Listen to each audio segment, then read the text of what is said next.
ಇಂದು ಶುಭ ಮುಹೂರ್ತದಲ್ಲಿ ನಮ್ಮ ಬಿಜೆಪಿಯ ಅಭ್ಯರ್ಥಿ ನಮ್ಮೆಲ್ಲರ ಹಿರಿಯರು ಮಾಜಿ ಶಾಸಕರಾಗಿರುವಂತಹ ವೀರಣ್ಣ ಚರಂತಿಮಠ ಸಾಹೇಬರು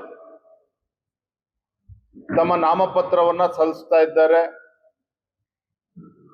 ಕೇಂದ್ರದ ಸಚಿವರಾಗಿರುವಂತಹ ಪ್ರಹ್ಲಾದ್ ಜೋಶಿಜಿ ಅವರು, ಗೋವಿಂದ ಕಾರಜೋಳ ಅವರು, ಮಾಜಿ ಸಚಿವರಾಗಿರತಕ್ಕಂತಹ ಮಹೇಶ್ ಅವರು, ಶ್ರೀರಾಮುಲು ಅವರು, ನಮ್ಮ ಎಂ ಡಿ ಲಕ್ಷ್ಮೀನಾರಾಯಣ ಅವರು ಕೂಡ ಇದ್ದಾರೆ.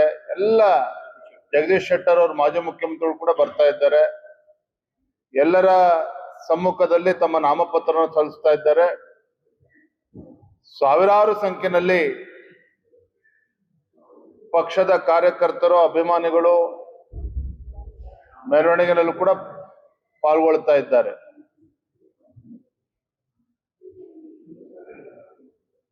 ನನಗೆ ಇವತ್ತು ವಾತಾವರಣವನ್ನ ಗಮನಿಸ್ತಾ ಇದ್ರೆ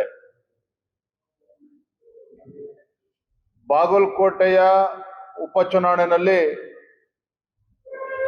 ಭಾರತೀಯ ಜನತಾ ಪಾರ್ಟಿ ಕಮಲ್ದು ಅರಳುವಂಥದ್ದು ಶತಸಿದ್ಧ. ಅದನ್ನು ಯಾರೂ ಕೂಡ ತಡೆಯೋದಕ್ಕೆ ಸಾಧ್ಯ ಇಲ್ಲ ಅನ್ನೋದನ್ನ ಈ ಸಂದರ್ಭದಲ್ಲಿ ಹೇಳ್ತೇನೆ.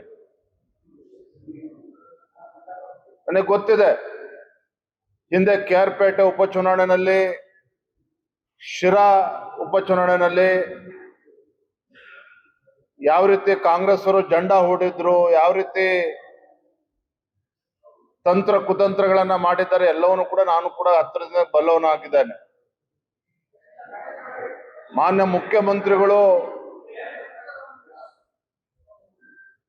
ಮುಖ್ಯಮಂತ್ರಿಗಳ ಆದಿಯಾಗಿ ಸಚಿವ ಸಂಪುಟದ ಸದಸ್ಯರು ಬಾಗಲಕೋಟೆನಲ್ಲೇ ಬಂದು ಜಂಡಾ ಊರ್ತಾರೆ, ಅದು ಕೂಡ ನನಗೆ ಗೊತ್ತಿದೆ. ದಾವಣಗೆರೆಯಲ್ಲೂ ಕೂಡ ಸಚಿವ ಸಂಪುಟದ ಸದಸ್ಯರೆಲ್ಲರೂ ಸಹ ಸೂಟ್ ಕೇಸ್ನಲ್ಲ, ಗೋಣಿ ಚೀಲದಲ್ಲಿ ಹಣವನ್ನ ತೆಗೆದುಕೊಂಡು ಬಂದು ಕೂತ್ಕೊಳ್ತಾರೆ. ಅದು ಕೂಡ ನನಗೆ ಖಾತ್ರಿ ಇದೆ. ಆದ್ರೆ ಇದೆಲ್ಲದರ ನಡುವೆ ಇಡೀ ರಾಜ್ಯದಲ್ಲಿ ಈ ಭ್ರಷ್ಟ, ಜನ ವಿರೋಧಿ, ಬಡವರ ವಿರೋಧಿ, ರೈತ ವಿರೋಧಿ, ದಲಿತರ ವಿರೋಧಿ ಮತ್ತು ಯುವ ಜನತೆ ವಿರೋಧಿ ಕಾಂಗ್ರೆಸ್ ಸರ್ಕಾರ ಇವತ್ತೇನು ರಾಜ್ಯದಲ್ಲಿ ಅಸ್ತಿತ್ವದಲ್ಲಿದೆ,